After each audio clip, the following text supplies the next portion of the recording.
The reason you're setting the revisit, the biggest reason, is because ding, 2 hours before, or 24 hours before, or whatever, their calendar invite that they sent themselves goes off. They're like, ooh, he's coming tomorrow. Hey, John, we need to have this conversation about this, piece of indoor air quality. Like, let's talk. Yeah, he's coming tomorrow. Okay, here's what I think. Here's what you think, blah, blah, blah. All right. No matter what, when he comes, we're not buying anything tomorrow. Got it? Handshake. And then you sell it anyway. Welcome to the Waste No Day podcast, a podcast specifically for and about the home services industry as it relates to plumbing, heating, air conditioning, and electrical. More than a podcast, Waste No Day is a credo, a determination, a mindset. It is a never-ending discipline. It is a refuse to lose pursuit. It is a wake-up call every morning to waste no day. Now here's your hosts, Brian Burton and Nate Minnick.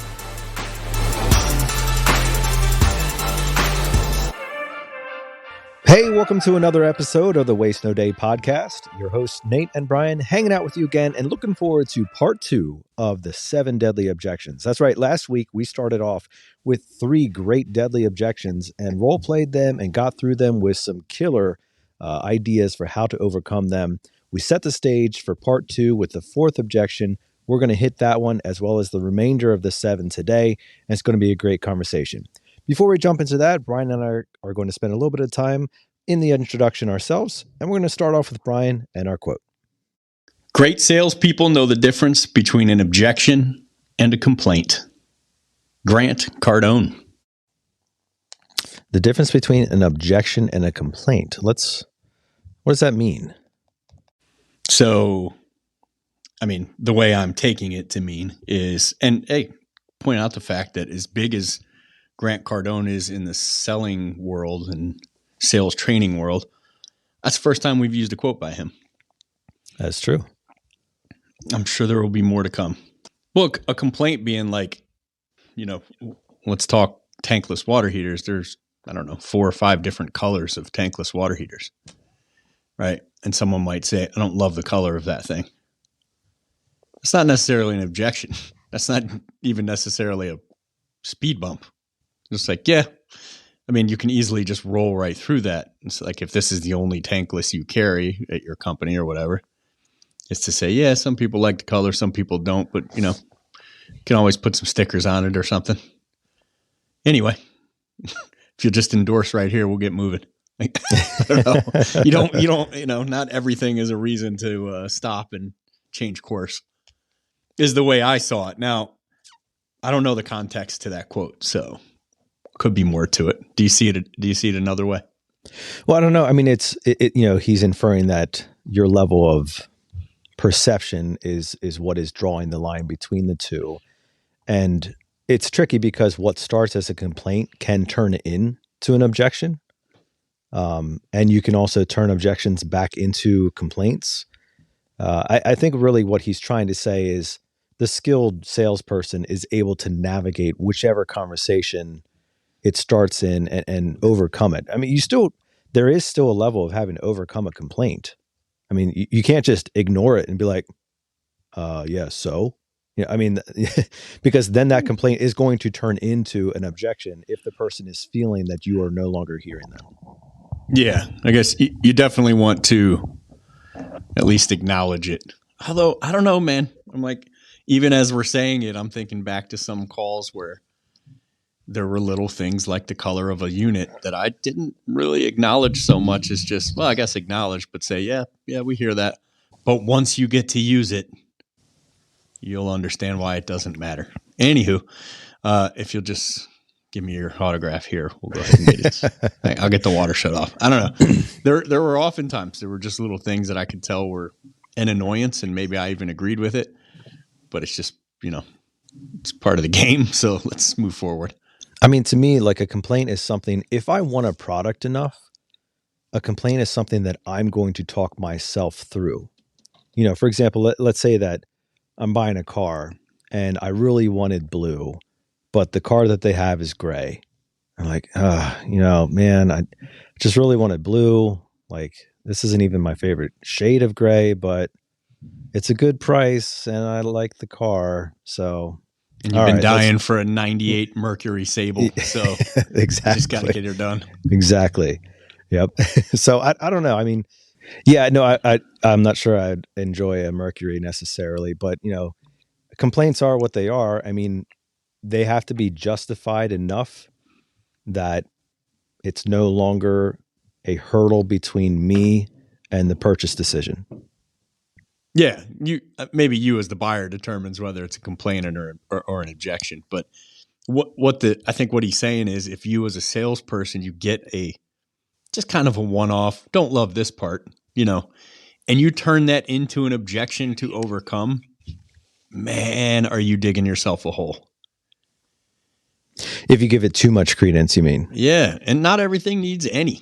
Not everything needs any. And he's talking about great salespeople. That's not somebody who rolled off the assembly line this morning. That's somebody who's had years or decades doing this, and they know by now, the difference. So just in casual conversation. I mean, let's role play what it would sound like if you gave too much credence to a complaint. Okay. All right. So Brian, hey, you know what? I don't know. I'm struggling with like the salt, man. Like, I know I've heard people say that, I'm struggling with the salt. Oh gosh, knock it off. Just buy one. That was way too much credence to a complaint. No, I think that was going the other way. So that's probably a legit objection. Okay. The reason I said the color of the unit. So where you're most likely going, and I've had plenty of clients go down this road, is my doctor said my sodium's high anyway. And now we have a concern. So I don't want to give that person a salt type softener. We're going to have to talk about either moving into a potassium based softener where the bags of salt go from $5 a bag to $40 a bag, which is another issue that's going to come up, or moving away from softening system altogether. But if you see the system, you got a picture of it and you show a color and you say, that color kind of clashes with my basement, then giving credence would be, oh, well, a lot of our clients love this color, or I personally have this unit and my wife really likes the color. So what you're doing is trying to convince them that they're wrong. That's the most kind of amateur way of overcoming an objection or turning a small complaint into a big objection, versus saying, I get what you mean. Some people love the color. Some people don't love it so much. The good news is it's not going in the living room. We're putting it in here in the mechanical room, and hopefully you don't have to spend too much time in here. However, once you experience the fill in the blank, you won't care at all what color this thing is. Right. Yeah. Yeah. Taking it back to the real reason I'm buying. Like the complaints I would say are normally around the peripheral of the reason that I'm buying, right? But not the heart of the issue. So if I'm buying a new tankless hot water heater, something like that, I'm buying it because I want endless hot water, and I don't want the tank and the worry about that storage, maybe whatever it is. But I'm not buying that tankless water heater because I love the color white. Like, that's not the heart of my purchasing decision. And so if, whether it's color or whether it's aesthetics or whether it's something else, I would say the complaints reside more on the outside of those reasons and should be easy enough to overcome if the heart of the issue is that I really want the benefit of this product. Yeah. And then that's the case where you would remind them of the hot button, right? Remember why you're buying it. So Tom Hopkins has a great story that he used to tell at every boot camp. And it's in a few of his books. I think Sales Closing for Dummies is one of them that it's in, where this lady was in love with this cherry tree in the backyard, and he was trying to sell this home. And everywhere they would go, the husband would find something wrong with the room. And and then Tom would go, yeah, but look at this window right here and the view of this cherry tree. So she had a cherry tree when she was a kid, and it brought back crazy memories where she started like choking up and was just in love with this cherry tree. And, we're rarely going to get something like that because, somebody doesn't have to wait for the water to heat up after their teenager takes a shower. But that's a hot button. That is literally a hot button. So they would go all through the house, and the husband would say, well, oh man, the turn on this stairway is a little sharp. Getting furniture up here is going to be a pain. And he would go, yeah, but go ahead and up to the top. Yep, sit right there. There you go. Now look out that window. Boom, cherry tree. Like over and over and over again, every negative was turned into the hot button. So that's what we would do in this case. Yeah, that's a good point, Brian. And one thing we talked about last episode, which if you didn't hear that yet, go back and listen to that one first. Brian, you brought up the idea of the hallway. It's not original to you, but proceeding down the hallway, overcoming objections is like closing those doors along the way in the hallway and finally getting to the room that you were looking to get to. And one of the most effective ways of overcoming objection is by the homeowner convincing themselves of overcoming their own objections. And what I'm saying is there has to be a compelling reason to purchase. If there is no compelling reason to purchase, the best salesperson in the world is going to struggle to overcome objections because, they're just fighting an uphill battle from the beginning. But if there's a compelling reason to purchase, if there is a strong desire by the homeowner to obtain the benefits of that product, the homeowner will start advocating against their own objections. And Brian, I'm sure you've heard that in the field. Maybe a husband and wife are going back and forth, and the husband is saying like, I don't know, this is a lot of money. And the wife is saying something like, yeah, but think what it could be like, or think what this would do, or think about our children, or think about the investment in our house. And she starts overcoming his objections or overcoming her own objections because the compulsion to buy, and really the compulsion to experience is what I mean. The compulsion to experience those benefits is so strong that it starts melting away the traditional objections. And at that point, that you've arrived at the proper decision point because you're no longer there as a salesperson. You're there as the person who's going to help them afford that product. All you have to do is figure out the X's and O's. Trusted consultant. Exactly. Speaking of trusted we haven't even done the review. We're head deep in the episode here. Yeah. Speaking of trusted consultants, it's that time of the week where we turn to one of you who is a trusted consultant of our show. And we appreciate all of you who take the time to give us a review. But we do enjoy the opportunity to share that every once in a while and give a little bit of our own credence to one of your reviews and what it means to us. So, Brian, who are we highlighting this week?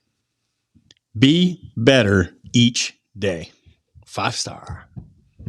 Waste no day is saving the trades. Whew. Brian and Nate, thank you. These podcasts are saving careers and companies. Lives are being transformed. Every day is a blessing because of the resources that are available through this podcast. Waste no day is always in my passenger seat every day. Scope Crew. That's got to be sewer camera. That's what I was thinking. Yeah, Scope Crew. Yeah. I hope that's the business name because that's awesome. Yeah, that'd be awesome. Or if it's proctologist or something. Maybe we've gotten into the medical field finally. Hey, finally broke it into the medical field. We are literally saving lives right now with this podcast. So if you're 40 plus, go get your prostate checked. Yeah, waste no polyp. Anyway. Oh boy. Okay. Yeah, that was awesome, Scope Crew. We appreciate the man. That one just made me feel good. You know what I mean? I know. I'm not sure we can really go on because that was a little too much. Yeah, no way. I'm gonna circle back and read that one once a month. Like, are you listening to is there another Waste No Day podcast out there? We're not that good. We appreciate you, Scope Crew, and everybody who takes the time to give us any kind of love, which is Apple podcast app rating and review, a Spotify 5-star, an Audible review, which I'd love to see some of those come through. But again, you got to listen to 2 episodes on Audible first, so just know that. Or just shoot us a message on Facebook or wherever, and LinkedIn and Instagram, which I don't use a whole lot, and tell us what you think. If you want to complain about the show, call Nate. I don't know. I don't care. I don't want to hear it. Yeah. Call me. Hey, Brian, I don't often do this, but I want to do a second one. And this one I thought was pretty cool because Daniel Miller took a picture of his dash with Waste No Day showing up on the screen. And I was like, hey, man, that's a cool idea. So you know what? Beyond going for the 5-star review, I'm going to ask you guys and gals out there, take a selfie of you with Waste No Day on your dash or on your phone or like somewhere in your vehicle and let us know that you're listening to it on your drive. That'd be really cool. We'd appreciate it. Yeah, tag us. Like Daniel Miller did. It said, what is it? What did it say? It said, what are you listening to? What are you listening to? And then had 2 flame emojis because either he's an arsonist or he thought that the episode was good. Oh, he was listening to Brandon Voss, right? That's right. Yep. That episode was fire. Now, the intro, not so much. Why? Because Brian was trusted to do an intro by himself. Riverside.fm, which we're currently hosting on, was not working that evening, which was fun because that intro was coming out 13 hours later. So I had to download a new platform and learn how to use it and then use it and then turn it over to Ethan Burton to edit. And the volume was insanely low for the intro, but it got better when the episode started. So look, skip it. I don't care. It wasn't that great anyway. Our apologies for that. But the picture does feature the new Waste No Day logo designed by the illustrious Dan Antonelli. Kick charge, Dan Antonelli. Dan Da Vinci Antonelli. Yeah, man, it's good. That thing's beautiful. Well, I tell you what else is beautiful. We're going to step into the second part of the 7 deadly objections here, and it is going to be a beautiful thing. All right, and right now we're going to put the 7 deadly objections, or at least the conclusion of them, in your passenger seat. Our guest today is the Waste No Day podcast, going undercover this time as the unwavering force in the world of sales, a personification of objections turned opportunities. With a knack of resilience, W&D thrives in the face of hesitation and skepticism. Armed with a shield of counterpoints and sword of persuasion, this sales objection conqueror transforms doubt into confidence and hesitation into a resounding yes. Yes.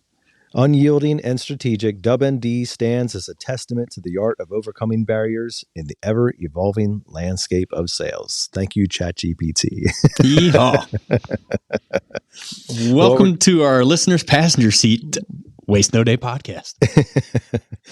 Hey, let's jump into it, Brian. If you guys missed last week, make sure you go back and listen to that. But basically, we introduce each objection of the 7 deadly ones with a role play.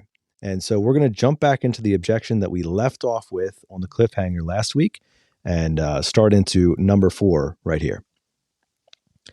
Brian, let me stop you right there, okay? This has been a problem that I've experienced time and time again. And you know what? I'm done with it, okay? Every time that one of you guys come out here, you're always trying to sell me something. Whether it's your plumbers or your electricians or HVC guys, like all of you, you're always finding something wrong. Like there's always something to spend money on. And number one, I don't even know how that's possible because you guys are out here every single year and I don't know how stuff fails that much. But like it's always something else. It's always something different. And like I'm tired of it. You're always trying to sell me something. I can appreciate where you're coming from, Nate. And as horrible as it is to hear that and to know that that's how you feel, do you know what is even more horrible to feel as a plumber? I have no idea. 2 things. One, it's 9:00 on a Sunday night. I'm on call. I get called out of the house because somebody has 2 inches of water in their kitchen. I swing by the house. It's your house. Come in the door. Open up. Find an emergency shutoff valve under the kitchen sink has, blown apart. It was in rough shape.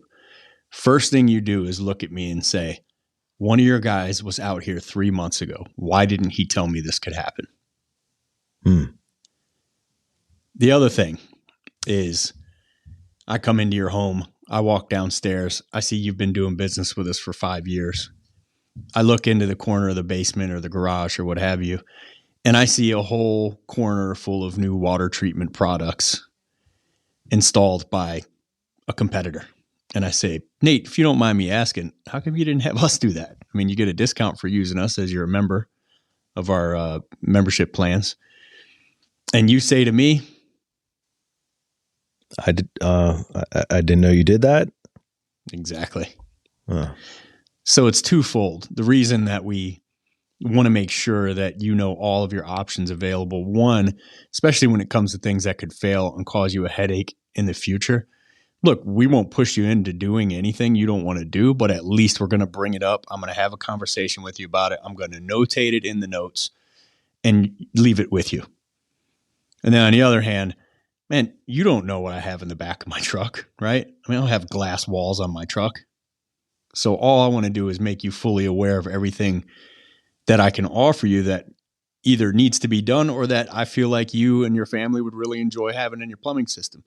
And if you don't want it, man, by all means, say no, thank you. It's not like I'm slamming your door on the way out and getting angry at you. And if anyone ever does that, by all means, I gave you my cell phone number. Call me and let me know. I'll be the first one to take action. But yeah, at the end of the day, man, I want to be a professional. And much like you going to the doctor's office and getting the blood pressure checked and the stethoscope on the chest and the thermometer in the ear, I just want to be thorough and make sure I know what's going on with your system. And more importantly, you know what's going on with your system. Does that make sense? Yeah. All right. I can appreciate what you're saying, but I mean, every time, like, what, do I just have cheap stuff in this house or what's going on? I mean, you know the saying, they don't make them like they used to. Yeah. I mean, that's almost always the case with most things. But again, it's not like I walk in here and there's 17 things leaking water on the floor. It's pertinent to bring it up if we see that it could be an issue in the future. Yeah.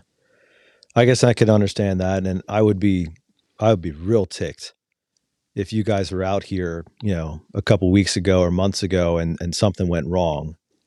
And now, yeah, I can understand that a lot. Yeah. And again, we can't see everything. I mean, obviously I can't see behind the walls and stuff like that. But if it is something noticeable to me, I'm like fanatical about it. I'm like, I at least need to get it off of my chest and make sure that you're aware of it. And if we don't do it today, for whatever reason, whether it's too much money or you don't want to do the monthly or you have a plumber that you usually use and whatever it is, I just want to make sure you're at least aware of it. Does that make sense? Yeah, it does. All right. That's good. And that's that. Good. Here's the deal with all of these things. My early in my selling career, I felt like my job is quote unquote overcoming objections, which I'm sure we talked about last week, is like not a great way to even word it, because you do kind of have this feeling like you're overcoming the person, which is not the case at all. But I thought that overcoming objections meant arguing somebody until they see your point. Right. And it's just not the case. It's like, I'm trying to leave you with a feeling about me and about my team, whether you do business with me or not. And that feeling is that this experience was genuine, positive, and beneficial, even if you don't do work with me. Because at the end of the day, man, I still want you to do work with me when the thing actually goes, right? Yeah, I know Jamie is fond of saying at the electrician we've had on from my shop in Lancaster, he's been on the podcast a couple of times, but I know he's fond of saying like, hey, listen, you know what? I don't even care if you use me. But this problem needs to be addressed. If you want to use somebody else, that's fine. I just want this problem to be addressed for you. Because, it's coming from a point of concern, like, this panel or this pipe or this ductwork or whatever is in disrepair or needs addressed, or like there is a problem here. If you don't go with me, that's fine. But please don't disregard the information like it's irrelevant to your home. Yeah. And that's a great takeaway. Takeaway being the reason people say, like, let's see if you qualify for, instead of just like, here, come and get this. It's right. Like a feeling of, ooh, maybe I can, maybe I can't. and you take it away by saying, hey, even if you don't use me, just get it done. Oftentimes you'll find that people will run to your rescue when you say that and say, oh, Nate, please. If we're going to have it done, buddy, it's going to be you. Yeah. So it's just a lot better than any other version of that where you're pulling them along. A takeaway means take it off the table. When in doubt, take it away. Take it off the table in some capacity and see if they come and get it. Right. And that's going back to what we talked about in the intro, which is that compelling reason. Like if you take it away and they just give up, you know pretty quickly that you have not created a compelling reason, or in other terms, a need for the product, the service, the repair, the upgrade, whatever. Yeah. All right. Shall we move on to the fifth deadly objection? And yeah, jump into this role play here. So, Brian, I've been looking over these prices here, and well, number one, there's not. It's big. These are large numbers. But I was just kind of thinking, like, I've heard of shops. My buddy's a mechanic, and he said something like, he gets like piece rate, or I can't remember the term that he used, but he gets some type of like commission based on the work that he sells. And like, if he sells brakes and rotors and tires and all these other things, like his pay goes up. Do you guys have like a similar pay structure to that? How do you feel about your buddy? I mean, he's a pretty solid dude. He's a good guy. I would say overall, I mean, he does fine work. If you took your car to him personally, knowing that if he told you needed rotors with your brake pads, he would make a little bit more, would you think he's just trying to sell you some stuff you don't need because he wants to make a little extra money? I'm not sure I would tell that to him to his face, but it would definitely be in the back of my mind. Yeah. So you think he might be that guy? I mean, is this conversation being recorded? Let me turn my Rilla voice off. I mean, with me, no, I don't think he'd be that guy. With somebody else, I could see him, exaggerating the point maybe. And that's why I'm bringing this up, because I respect what you do. You're a fine man. Like, I'm sure you do good work and all that. And like, I'm not trying to chop you at the knees in terms of what you need to get paid to do this, but it makes me second guess things when I know that the more, or when I assume the more somebody sells, the more they make, Sure. Well, I can tell you in, 100% of cases when anything's being offered, sold, done by a company, exchange of money for services, if more clients do business with me, do I make a little bit more? Of course I do. But I'm a plumber. And what I recommend is solely based off what I think is better for the plumbing system. The only time I deviate away from that is just when I think it's something that you as a family will enjoy having more than what you have currently. If I was at mom's house right now, I'd be recommending this exact same package to mom. Would you get paid commission on that exact same package? I'm not giving mom a discount, bro. Oh, savage. I guess I can't ask for one then, huh? You can ask for anything. Yeah, I don't know. I mean, I see what you have down here, and like, it would be very nice in our home. I'm still struggling with it, What are you struggling with mostly? What would you say? I guess whether we really need it or not. And that's why I was asking the question about the commission, because in the back of my head, I know, if I was in your shoes, I'd push a little bit harder to get one of these things done, because even if it doesn't necessarily need done, because, it's a bigger payday for me. And, it's a fine product and everything that you're talking about. I'm just not 100% sure that I need it. Yeah. Well, you said yourself, you think it would be nice to have in the home. The family would enjoy it. At the end of the day, need it. That's pretty relative. I mean, your lights are working, your heat's working, we got water coming into the house that's being heated for when you need a shower, and the toilet's flush. Do you need a whole lot on top of that? Not necessarily. Yeah. At the end of the day, if this is going to take food out of the fridge or presents from under the Christmas tree, I don't even want you to do it. But if you really think the family would enjoy it and this monthly amount here isn't going to break the bank, I can throw this thing in for you and probably have it done before you have to go get the kids from school. You want me to just go ahead and take care of this for you? Yeah. Okay. Let's go ahead and do that. Cool. That was easy. The ABC thing. So I don't know if you're hearing it, listeners, as every time I answer an objection, always be closing the ABC thing. To me means that anytime I'm answering an objection with a rebuttal or keeping the conversation going, it really is a good idea to end every sentence with, and can I go ahead and take care of it for you? End every sentence with a close. Just see what happens.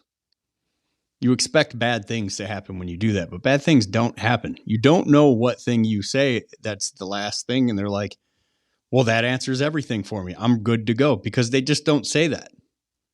Right. They might be thinking it, but they don't verbalize it. They're waiting for you to make the move that gives them the ability to purchase it. So make that move often.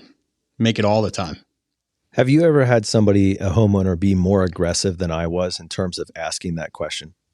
Oh, man. I was talking about this in training a few weeks ago here in Phoenix, and I had someone, man, it was like, maybe it feels worse now than it was, but I was so like put off by this dude that he clearly had a lot of money. He was very much an A-type personality, or a D on the disc profile.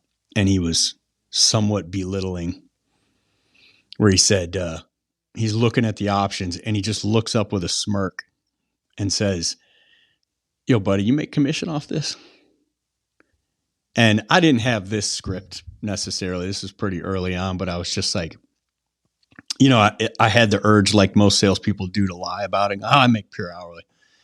But I was like, it'd be pretty easy for him to find out that's not the case, So it's where this script the seed of this script started, where I was just like, I mean, I'll make a little more if more of my clients say yes than no, of course. I mean, not to mention the fact that if you never do any business with our clients, how long is the company going to keep you around? And the guy just looks up and goes, that makes sense. He smiled again and goes, how much are you going to bring in this year? I was like, wow. I wish I was on a phone so I could press the beep, and say a couple of choice words, but we don't have that. We don't have the capability here right now. But I was like so put off by, I remember smiling back and looking at him like, are we going to tell each other how much we make? Did you say that? Yeah. And I mean, we were pretty cool. Like, I don't remember what he had like a TV on the kitchen counter. Oh no, I'm sorry. He had a TV like mounted on the wall in the kitchen. This is like 2004. Oh yeah. And wow. You didn't see a ton of TVs mounted on walls back then, but he had one mounted in the kitchen, which was so pimp back in the day. And I remember just talking to him about that, and whatever was on TV, we connected about. So I said that with a degree of sarcasm, and he backed off it. But even he was the type of guy who would absolutely tell me what he made because he knew it was more than what I made. You know? So I'm glad we didn't get into that. But he backed off it, and we left pretty cool. I actually don't remember if I sold the job or not, but I would say I probably did in that case. But yeah, you should have said more if you say yes. Look, man, I'm trying. I'm absolutely trying to get onto a level with my clients in the home where I can say stuff like that and be fine and be 100% fine. Like the way I talk to Nate on this show, the way I talk to guests oftentimes, where I'll make fun of you a little bit. I'll let you make fun of me a little bit. Like we'll go back and forth. We'll be because it's the most honest you can be, right? And you all listen to podcasts, one great podcast and probably a bunch of mediocre podcasts. But so when people are being genuine and even a little vulnerable, it makes for a much better show, right? Yeah. And it's the same thing with a presentation, man. If you're in the house being vulnerable and genuine, and you're getting the client to do the same thing, it makes for a much more entertaining, engaging, and profitable sales presentation. Yeah. So. And fulfillment. I mean, fulfillment at the end of the day. Mm-hmm. Well, that was 5. We've made our way through 5 deadly objections, Whew. and it's time to turn our attentions to number 6. Brian, wow, this is really cool and exciting. But we have a rule in my house, and we don't make any type of like large financial decision without talking to each other, and I mean my spouse. She's not home right now, so this is definitely something that we're going to sit down and look at and discuss what we want to do. But I'm not ready to say yes right now. All right, so time out. So in the intro last week, I said there was one of the objections that when we came to it, I was going to say we're taking a timeout because this is the biggest objection that if you don't get it out in the front of the call, you're going to be dead in the water. So this is the biggest one that you need to know about before you get started. And there's 2 ways to overcome this objection. There's the one on the front end where you find out it's going to come up and then you act accordingly. We'll start with that on the front end. And then there's the back end where you're now backpedaling and hoping to God you can get something done because this just hit you in the face and you weren't ready for it. Right. So on the front end, it's very simple. Let's say it's the shoulder season in HVAC, which means HVAC companies are pretty slow right now and running probably a majority of maintenance calls, meaning tune-ups or whatever you want to call it, health and safety inspections, whatever. So you're telling them what you're going to do, or maybe you're in there for a repair and you're telling them you're going to evaluate the system as a whole, hopefully, and come up with some options for them. And the way you present it on either call is you say, if it's a maintenance call, you say, if I find anything I think needs to be brought to your attention, would you like me to share it with you? Or would you like me to, and I usually like train people to put their hand on their chest and say, would you like me to keep it to myself? And they'll say, yeah, definitely let me know if anything's wrong. Sounds good. Is there anybody else who would like to be part of that conversation? No, I don't think so right now. So what you're trying to do there is, well, that's pretty obvious, right? You say, Yeah. Is there anyone else who would want to be part of that conversation? It is to say, well, yeah, my wife, right? Yes, my husband. My brother who also lives here makes all the financial decisions, right? You're trying to get that out if you possibly can. And there are other ways to do it too, which is to say, who else in the house uses the HVAC system? Who else in the house uses, flips light switches? Who else in the house uses the plumbing? So this is an element of delicacy, right? Because the answer to those questions, if not handled well, could infer that you don't believe in my ability to own the situation. Oh yeah. So right? here's somebody worst could get one. real offended, right? Like, I'm the one who makes decisions in this house. That's all you need to know. So you any technician who's been in the field for probably more than a few months has come up against the 92-year-old widow of a World War II vet who, hey, she's with it. She's feisty. She owns her stuff. But you feel like if you sell this job that she really wants, you've had a grandson call, like, how dare you take advantage of my ...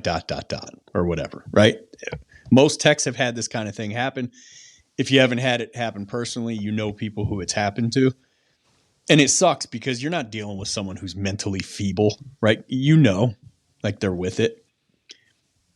But then when you go to a call next time where you have someone that's similar age group and is alone, you go, ooh, hey, is your husband not around, or is there a son or anybody we can get involved to make sure we're making the right decision here? And my husband. You think I need a man in my life to make these decisions? Yeah, you're talking to me, son. Yeah. Here it comes, and you get lit up. I've been there. Almost everyone I've trained has been there in some capacity. So the way this question is designed is just to say, and I want to say it was Jamie who gave me the is there anyone else in the house who uses the electrical system. And that's a great way to put it. Is there anyone else in the house who uses the plumbing system? Who else in the house adjusts the thermostat, which is one that's been around for a long time? Yeah. And if they give you another name, especially who adjusts the thermostat, because don't be touching the thermostat in Mr. Burton's house, right. Unless your name is Mrs. Burton, right? That's somebody who has a little more authority in the home. And you go, and then they say, yes, my wife. Okay. And then later that's going to come up. So before you present anything, you'll say what we'll get to here now. So we'll go back and we'll re-role play that. Just say your last sentence again. If it's, in this case, it's catching us off guard, right? Like we don't know it's coming in this case. But in a real situation, when you're doing it right and you're only dealing with like one person, and especially like it's a guy and there's a wedding ring and pictures of his wife, like you better be finding out where she is if she's available. Right. Okay. Hey, Brian, appreciate what we're talking about here. But this is definitely something that my wife and I are going to have to talk about. She's at work right now, so we'll have to look at this later on tonight. So in this case, I'd employ the Joe Crisera service MVP training thing, where my goal in life now is to set a revisit, where I just simply say, oh, I apologize. I would not have gone through all that if I had realized that your wife was going to be part of this decision-making process. So is she available by phone?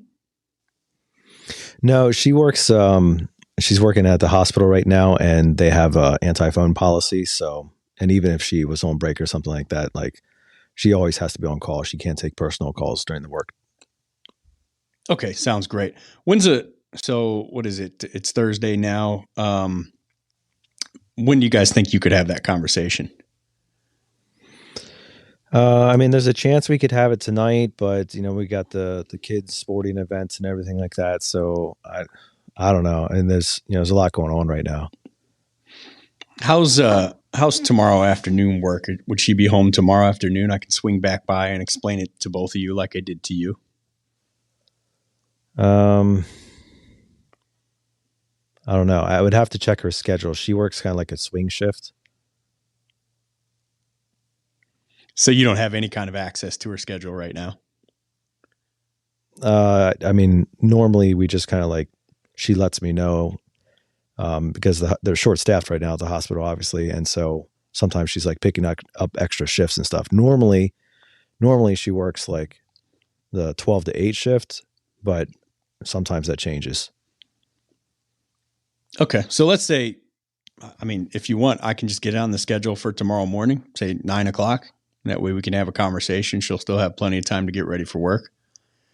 And then what I'll do, the reason I'm asking, look, you probably remember about 75% of the stuff I said right now, but then you got the kids' sporting stuff, and then you guys, chat when she gets home, and you got dinner to worry about. And man, by the time this conversation actually happens, you'll be lucky to retain 10% of it. And all I want to do is save you from the pain of trying to remember all this yourself. So how about I swing by tomorrow morning, 9 a.m., 9:30, something like that. I'll have the conversation with both of you. And if you have any questions or she has any questions, you can ask me. I'll answer them. I'll get out of your hair. Does that sound good? Okay. Yeah. And if it doesn't work for her, what do I have to, I can just call in and cancel, or what? Sure. I'll give you my cell phone number here. You can shoot me a text. Okay. Yep. And just when you do, shoot me a day that you're pretty sure it will work. Okay. Yeah, that's fine. Cool. That's the Joe Crisera thing, which is there are 3 acceptable outcomes of a call. Yes, no, revisit. And if you're looking for more on that, we actually interviewed Joe Crisera on the podcast. That's back from October 17th of 2022, the 3 outcomes of a call. Make sure you check that one out in depth. He goes hard into that entire process, and we role play with him. Round and round and round and round do we role play with him on that one. Yeah, that was an epic role. It's among the best role plays we've done on this show. Yeah, if I recall, you had You needed to check with somebody, your brother's in-laws, sisters, uncles, cousin once removed who was climbing Mount Everest at the time or something like that. And he calls once a week. He uses his Sherpa's satellite phone to call once a week. And he was going to call us on Sunday night at 11 p.m. or something. Yeah. And so make sure Joe's you hear like that. just trying to figure out how to be there when the call happens. He's just unrelenting though, man. He would not give up. I love it. He only uses Morse code and smoke signals every once in a while. So all right, so we got the revisit. So that's a successful call. If we get a yes, it's a successful call. If we get a no, it's not happening. That's a successful call. As long as you get an answer, man. The only really unsuccessful call is I'll say there's two. One, you get a no because in no way, shape, or form did you make this client want this product. And the products that most of us are selling are so freaking good. If they just heard about it on their own, they would want one. Like, you're in the way if that's happening. Like, you get it on invoices every now and then where a text like, client had no interest in water treatment. Like, what? Well, how could you put that on your invoice? I could never put that on my invoice. No shame? Really?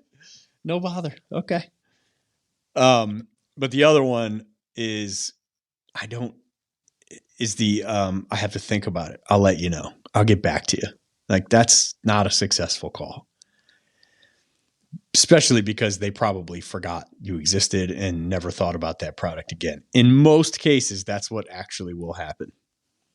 right. And the beauty of that 3 outcomes is you're forcing the issue in a polite manner, because a lot of people will use that. Oh, I have to talk to my spouse, or like, we'll have to think about it. It's a camouflage no, right? No, I mean, I think I've found in most cases, they actually mean it. And life gets in the way.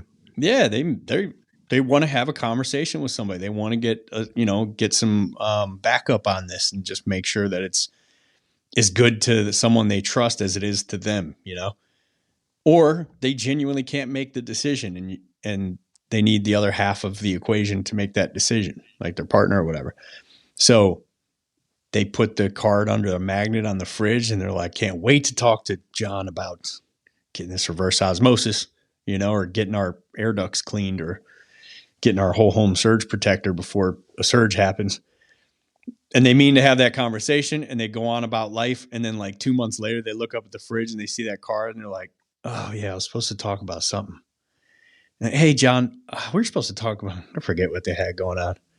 Something with surges or something. And John's just like, huh? Yeah, I'm trying to sell you something. Card goes in the trash. Right, if they ever talk about it again.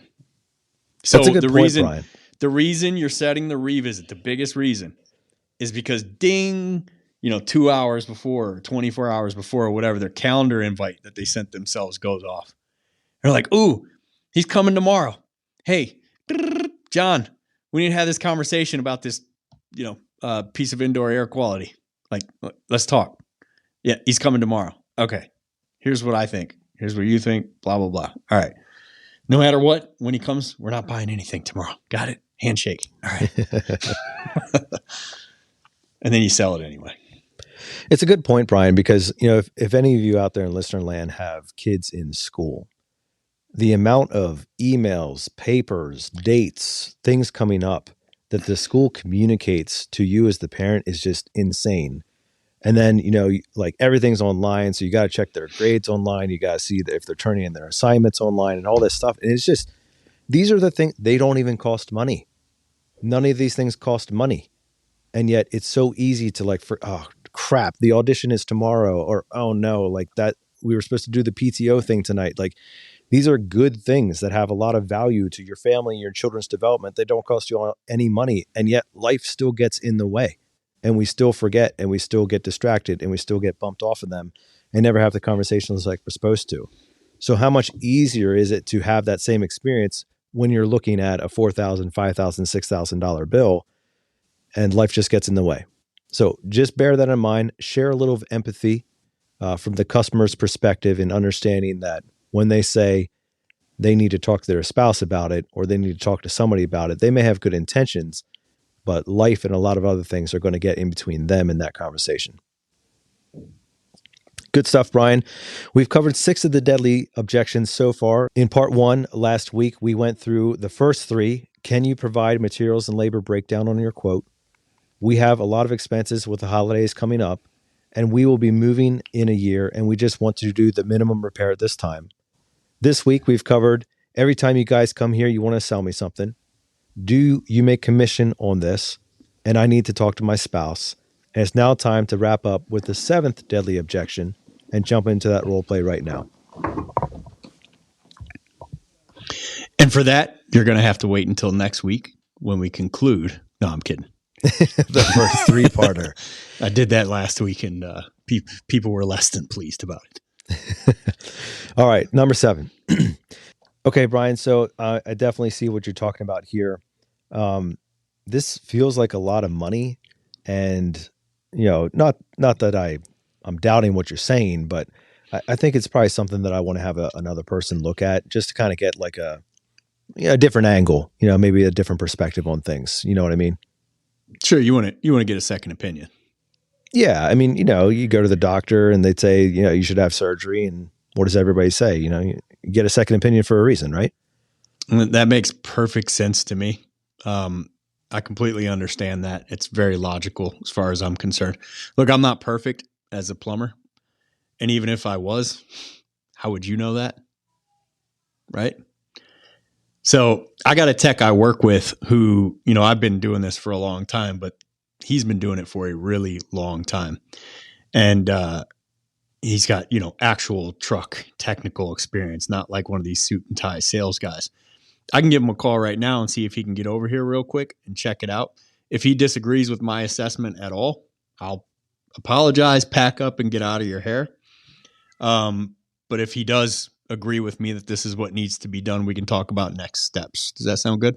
Well, Brian, I mean, listen, I'm not, it's not that I doubt you. You're a nice guy. It's just, I know you probably have somebody else at your company that could come take a look at this. I'm just looking for maybe a different perspective that's not necessarily yours. Yeah, I would not bring someone over here who is coming over here to agree with me.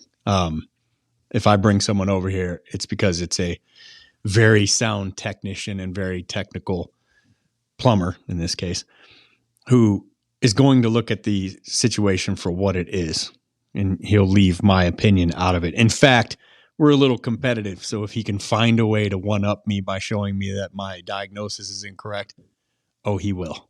And you'll get that idea as soon as he gets here. Should I give him a call? You're more than welcome to. I'm fine to entertain his perspective, but again, it's going to be one of those things where I'm probably going to make a phone call after this just to compare some notes. Are you saying essentially you don't want our company to be the one to do the diagnosing? You want to get someone like another company out? It's not, again, it's not that I have a problem with your company. It's just that sometimes, our approach to things can differ based upon how we see the world, or, how we've seen things done in the past or something like that. So I think it's wise for me to get a different company out. If you want to call it that and be blunt, yes. Well, I'm not trying to be blunt. I'm saying I can get another licensed plumber out here to give you a second opinion, but that's not what you want. No, that's not what I want. Okay. So I'm only saying that because I don't want to get them out here if it's not going to matter anyway. Does that make sense? Yeah, that makes sense. That's fine. So let me ask, what exactly are you looking for in that second opinion? Listen, man, it's a lot of money. If I'm being frank with you, I don't know that it absolutely needs to be done. Okay, that makes sense. So you want someone to either confirm or deny. Again, if I'm being frank with you, I want somebody to deny. Frankly, sure. Nate, that's what it is. By all means, be frank with me. Let me ask you this question. So it's not price necessarily. You just want to make sure this needs to be done. Listen, there's things in my house that I know are going to break. I'm just, or whatever. There's no immediate need here. There's nothing falling on the floor, breaking, sparks flying, water dripping. You're telling me that this is something I should have done. It feels to me like There might be, an alternative to that. I'm not sure that we need to do the entire thing or that it even needs done right now. It's something that I could see could potentially become a problem, but I'm not sure I fully agree with the fact that we need to do this entire thing right now. Sure. And not needing to have it done. Like you said, it's working. There's not water on the floor. There's no sparks shooting out. So needing to have it done right now, that's subjective. And if I'm giving you that impression that it has to be done now, I apologize because I didn't mean to. But if you're asking my professional opinion, would I be more comfortable if you got this done now versus waiting for something bad to happen with it? My opinion would be get it done before that happens. Well, so sure, I'm happy to, so I'm happy to step aside while you get someone else over. But let me ask you a question. If someone else comes over that you find and call out and tells you the same thing, are you going to go with them, or are you going to give me a call back, or what's that going to look like?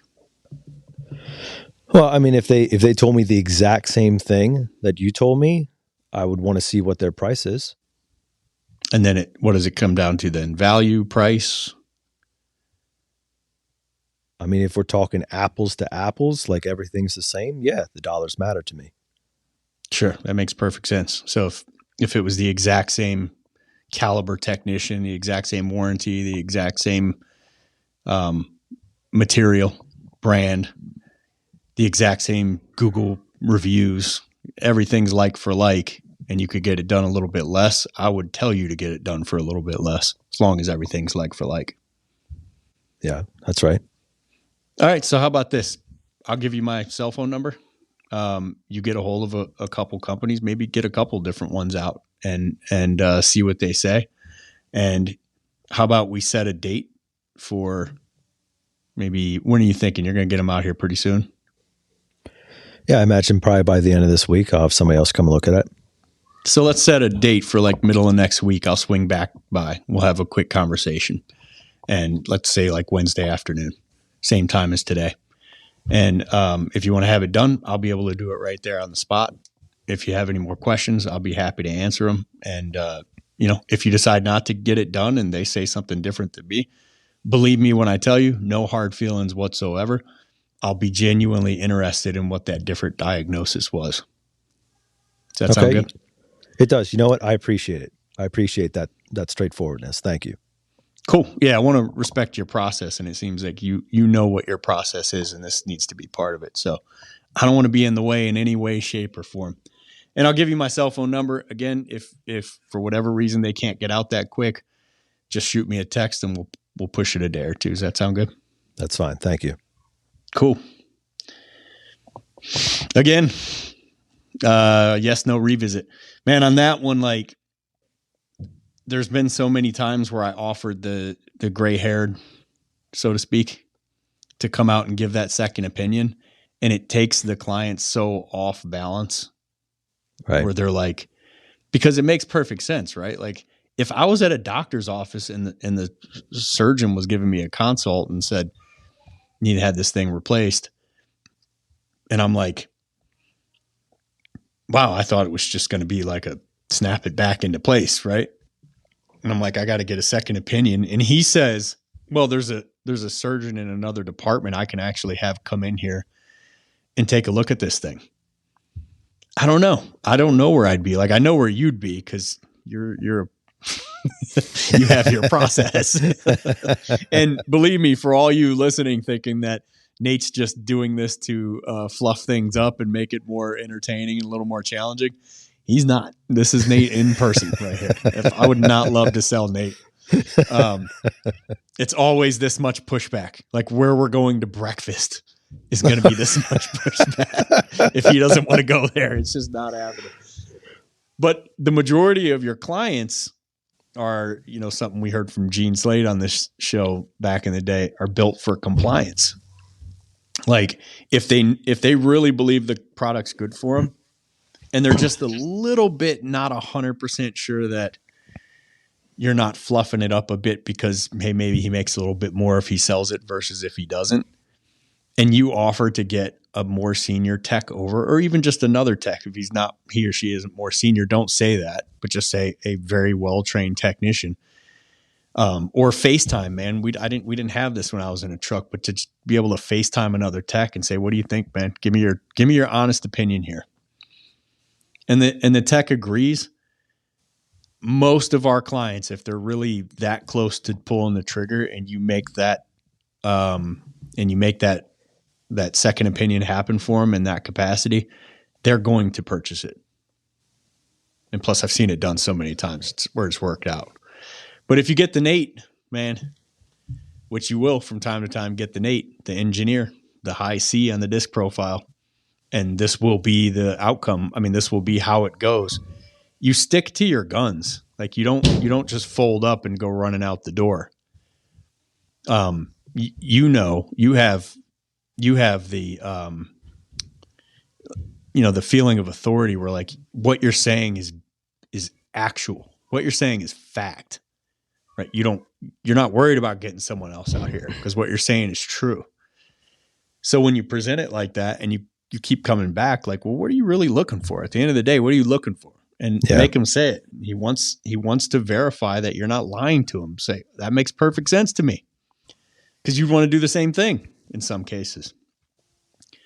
And then offer him to get someone else out. If he has no idea where to turn, man, offer him somebody in your market.